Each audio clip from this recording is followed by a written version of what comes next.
Hey everybody, I'm Kerry Hart. We are here in Mount Pleasant, Michigan at Soaring Eagle Resort and Casino. As you see, the grounds are amazing here. It's a very unique setting because it's not like this is an off-site remote area. I mean, we are right next to the casino. The track has been amazing. Redbud MX has done an amazing job building the track.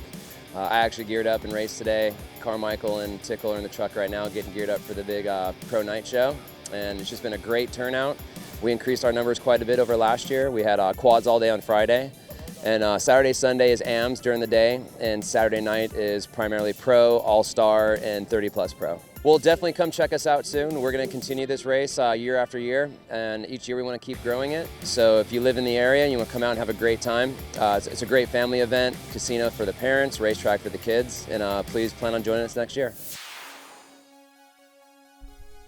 All right, thanks, Kerry Hart. Jason Wygand here for Racer TV. And yes, we're going to cover this Soaring Eagle Resort Casino's Edge of Summer motocross event. And this is an event that's starting to build some buzz. We've just finished the Lucas Oil Pro Motocross Championship, but there's good money on the line. So it's a lot of top pros are coming out. Some up-and-coming amateurs who are recently turning pro. We'll do battle with them as well. Brock Tickle, probably the big favorite coming into this one. Ricky Carmichael, the team co-owner, along with Kerry Hart, will be racing in the Vet Pro class tonight. And Ken Roxon is on hand, only signing autographs, though. Roxon set for a little bit of a back surgery coming up this week.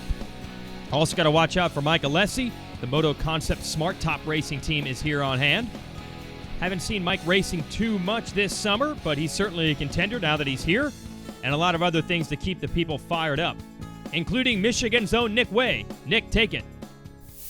I'm Nick Way. We're out here at RCH's Soaring Eagle event in Mount Pleasant, Michigan, but close enough to home, so I brought it in.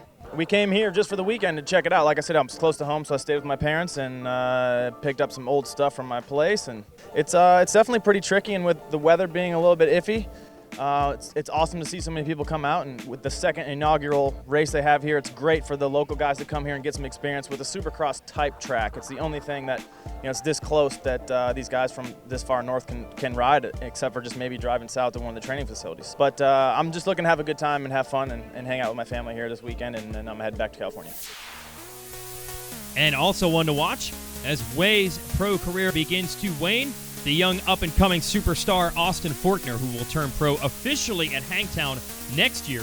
But he's going to do battle with the big boys tonight, and he is not afraid of a supercross track.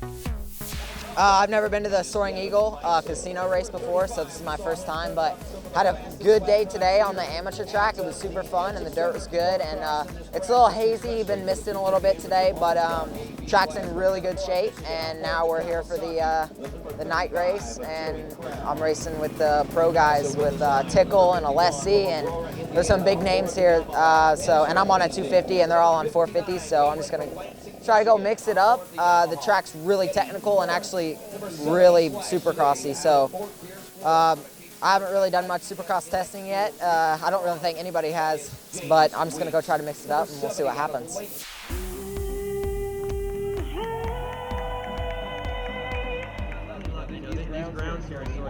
And great opening ceremonies as well to go with that all-star cast of riders that we have. There's Tim Cotter talking to Kerry Hart. Ricky Carmichael coming on up. Carmichael's practically a racer these days. Just raced at Ironman. Going to race tonight. Ken Roxon's going to be a mechanic tonight, actually, for Blake Savage. So that'll be fun to watch. Let's start with our amateur all-stars. It's a supercross format, so we have heat races. And fitting for an all-star class, you might recognize some of the names. Henry Miller grabbed the whole shot there in the 29. Here is Josh Osby, the KTM Orange Brigade rider, getting the lead from him. Then Osby goes down here, and you'll see Joey Crown of the Kawasaki making the move on Miller to take over the lead. Crown, by the way, coming off a phenomenal performance up in Canada against the pro riders in their MX2 class and takes the all-star heat race. Osby recovering for third. Then we had Super Minis racing as well. You can see darkness beginning to set in. Jace Kessler had the whole shot on the 51. But it's Matthew Gross here out of Michigan who takes the lead from him and will put down some good fast lap times. But competition was coming from Lance the Jet Fighter Kobush. Like Austin Forkner, a Team Green rider out of Missouri And look at that leap by Kobush to pull up to the rear tire of Gross, and then tries to find a line to the inside and goes down. And that's going to allow Gross to take the heat win. Should be a good battle going into their main event. Then Vet Pro, we're underway. Carmichael is all the way on the right on the number 4 and quickly grabs the hole shot. No surprise there. Now what's cool is for the pro classes, we unveiled a different section of the track that had a huge jump in it, and Carmichael had no problems with that. Really no problems with anything, and had some fun out there for the fans over it. Good battle going on. Looks like Elliott Cook there on the Suzuki trying to make the pass. Randy Woodring and John Gruey, Michigan natives, definitely vet riders. Gruey, heck, he races 45 plus at Loretta's. Also doing well in this one. There's Gruey on the 70, airing it out. Carmichael, well, you'd expect him to be out in front of this one. He does get it done over Woodring and Gruey, who would take it over from Cook. And then finally, Open Pro. These are the biggest names of all. Jacob Hayes on that number 2 Arena Cross rider trying to get the inside of Brock Tickle on the 20, and he makes it work to get the early lead. Now, Hayes nearly won the Arena Cross Championship this year, so he's no slouch. Fortner right there, young kid on the 250, mixing it up with the likes of Hayes and Tickle. And we're going to show you that big pro jump we were talking about in just a moment as Tickle goes after Hayes and Fortner. There it is. That thing was big. How big? Well, so big that Hayes ended up crashing in the corner after it. So now Fortner, how about this, is in the lead. Multi-time winner of the Super Mini race at Monster Energy Cup. So he definitely understands these Supercross type conditions for as young and inexperienced as he is. But speaking of experience, Brock Tickle definitely knows his way around. He would take the lead from Fortner, and here come Hayes right back after Fortner for second. Great racing here as Tickle would get away. So he makes the Soaring Eagle people happy on his Soaring Eagle Jimmy John Suzuki, taking the heat race win. Fortner would hold Hayes back. Marshall Welton and Blake Savage round out the top 5. Yes, Savage is the one riding with Roxon, helping him as a mechanic. Heat race number 2. Take a guess who got the hole shot. Yes, Mike Alessi on the Smart Top Moto Concepts machine. And he knows what to do when he gets the hole shot. This is really Alessi style racing right here, especially as an amateur. Mike, Tony, Jeff, they would show up anytime, any place, anywhere. Motocross, Supercross, Arena Cross, fair racetrack. They'd go for the money, they'd go for the experience, and they'd go for the hole shots. And Mike probably feeling a little bit nostalgic doing that here. Gavin Faith in second. Remember him? Spends a lot of time racing in Australia now, but Faith has won some heat races in Supercross 250 classes before, and I believe he even rode for that Moto Concepts team. As Alessi starts to get away, but good to see Faith back in action. Travis Sewell, very popular profiteer from the area. Wentland and Nick Way round out the top 5. Let's give you the 250 All-Star main event. Bumping and banging around into the first turn. I thought Miller would get the hole shot, but instead he ends up being pushed to the ground. While taking the hole shot, the 923 of Scott Zont tried to get him on the outside. Osby holds him off. Watch out, though, for Joey Crown. He's going to get Zont and then go after Osby for the lead. Osby out of Indiana. That's the corner he fell in his heat race. Manages to keep it on 2 wheels this time. And I love his story. He was a real unknown in the amateur circuit until his V-Class rides at Loretta's 2 years ago. Says he does most of his riding in a field behind a Walmart. And that's where he developed his skills. So it's still possible, folks, to put the effort in and win races even against big hitters like Crown. Crown a little bit younger. Trying to run Osby down.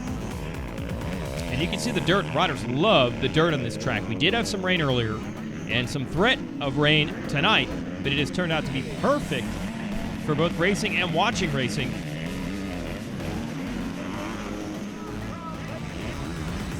And you're waiting for Crown to pull the trigger, but Osby, hey, you saw that fist pump early. He wants to win this one. He's fired up for this. Crown going to try an outside line down this straight, but it still works in Osby's favor. So Crown goes to work on him again in the whoops. Oh, a little bit sideways there for Osby. Crown tries to take advantage in this corner. Oh, that's not how you go from outside to inside in a corner. He runs into Osby's rear wheel and goes down. Osby is going to take the big win. Crown second. Miller, nice recovery for third. Bador and Zont round out the top 5. Now let's go rolling in the Super Mini main event. Remember the 80 of Gross from the heat race. Another good start here. He's going to tuck it to the inside and lead them around. Tanner Ward, tried to get inside of Gross, couldn't make it happen. So Gross into the early lead, and this is classic Super Mini fashion. Look at how huge he is on the motorcycle. The waning days of racing a mini cycle and trying to take full advantage of all the speed and skills he's developed to win this one. But he's got Kobush back there to deal with. Kobush closes the gap, and now we've got a battle on our hands for the lead. And Kobush just entering that section with a little more drive, able to take the lead. I call him the jet fighter, because in almost all circumstances, Kobush seems to run the dark goggle lenses. Looks like a character out of the Top Gun movie, the 80s, of which he probably doesn't even know because he's younger than that. And in addition, this is a night race, so he's probably not running them anyway. What he is doing is running away with the lead. And something is down in the water there in Missouri to have both Forkner and Kobush putting down this kind of speed. Kobush takes the Super Mini main event here at Soaring Eagle. Edge of Summer grows a good run for second. Hastings, Kessler, and Ward round out the top 5. Now, as we go to our Vet Pro main, we've always wanted to feel and see what it's like to be as fast as Ricky Carmichael. Well, we'll give you a chance. He's got the Sony Action Cam on, with John Gruy right behind him, and we'll give you some shots of Carmichael leading this one.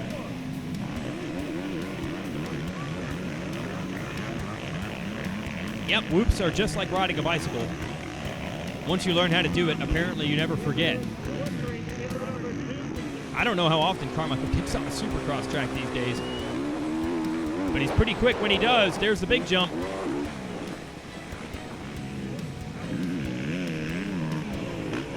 And ORC had this one on lock.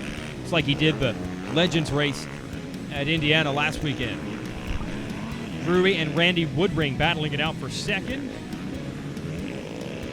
Woodring able to take the measure of Gruy. And Carmichael wins it. And a little nose wheelie over the finish line. Goon riding, yes, from Carmichael. I don't think I've ever seen this before.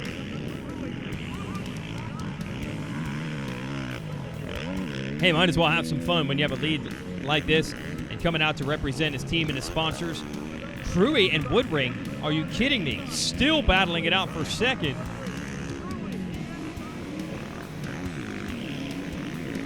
I thought Woodring, once he had the pass made, it was over, but look at Gruy come back. So Woodring turns it up in the whoops. Best racing we've seen all night. To the inside goes Woodring. And he has it handled. As Carmichael continues to put on a show for the fans over that big jump. They're thinking it's about 130 feet to the end of that one. That's as big as anything you'll see on the Pro Race Championship Tour.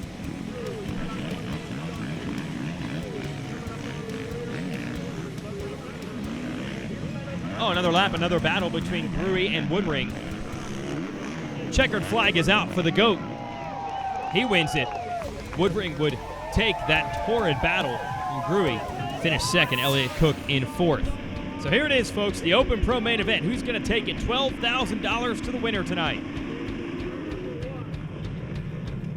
Ooh, Levi Kilbarger almost edging Tickle into the first turn of that 83.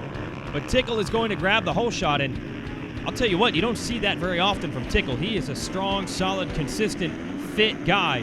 But the starts, he's not a ripper off the line like Alessi normally is, so this is a big advantage for him on that Soaring Eagle Jimmy John Suzuki to get out front early. And Alessi quickly up to second is going to have to do some work, and he's keeping Tickle in sight early. And these two have a little bit of bad blood, I guess, to borrow a Taylor Swift lyric, dating back to Supercross last year when Alessi put a hard pass on Tickle. He's got to get a little closer to make any type of pass on him right now. I don't know if that's officially done and dusted and the hatchet has been buried from Tickle's perspective or not. We'll just say that racers want to beat each other no matter what the circumstances are, and especially when there's a nice prize bonus on the line with that 12 grand. from Soaring Eagle Casino to win it. But Alessi making life difficult, keeping the heat on Tickle. Hayes now moving up to third. The Amsoil Arena Cross specialist didn't get the start he needed. It would have been really interesting if he were up here with Alessi, Tickle, and the rest. And now Tickle starting to get away from the 800.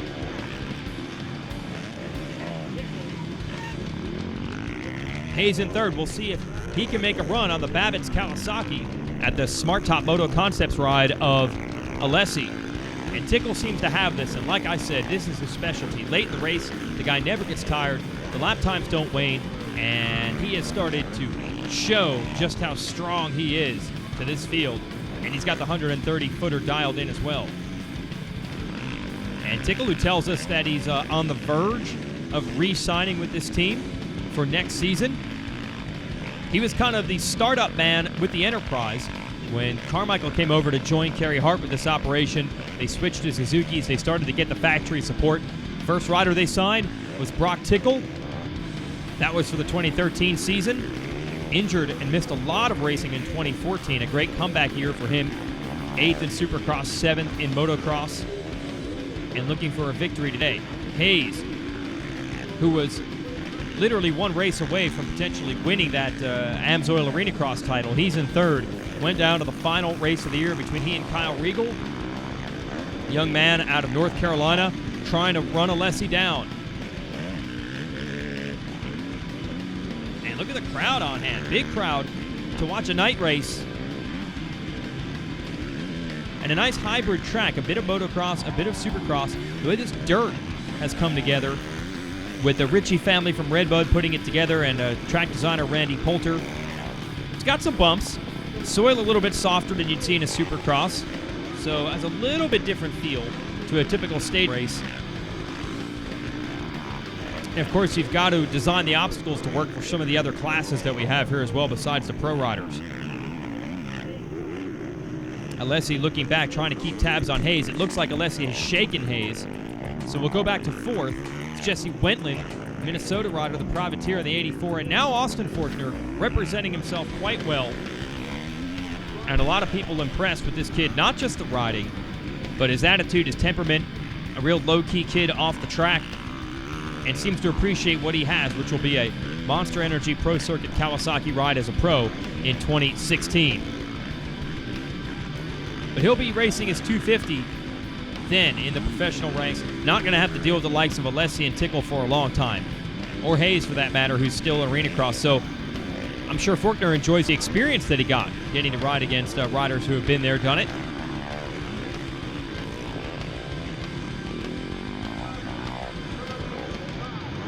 Here comes Tickle, closing in on a victory here at the Soaring Eagle Casino, second annual Edge of Summer race. Crowd was bigger. Amateur entries were bigger. We had a full slate of ATV racing on Friday. That was a great addition to the show. And we had amateur racing all afternoon today before clearing the decks for this, our pro main event, and Brock Tickle takes it. Alessi and Hayes, Forkner outduels Wentland, and that's your top five. Here's Brock. What's up, guys? Brock Tickle here. Just finished up here at the Edge of Summer here at Soaring Eagle, and tonight was fun. I mean, I came here kind of dreading racing, but I had a lot of fun tonight. The event was awesome. The track was good. Looking forward to next year, and I can't thank everybody enough at the RCH Soaring Eagle Jimmy John's team and all my personal sponsors, Bell, X-Brand, CD Boots, and Thor. Yeah, dreading it. Brock said it's been a long season. He didn't want to do another race, but once he came here and saw what it was all about, he was pumped. Happy to take a win as well. For everyone at Racer TV, I'm Jason Wygant. Congratulations to our winner, Brock Tickle. We'll see you next year.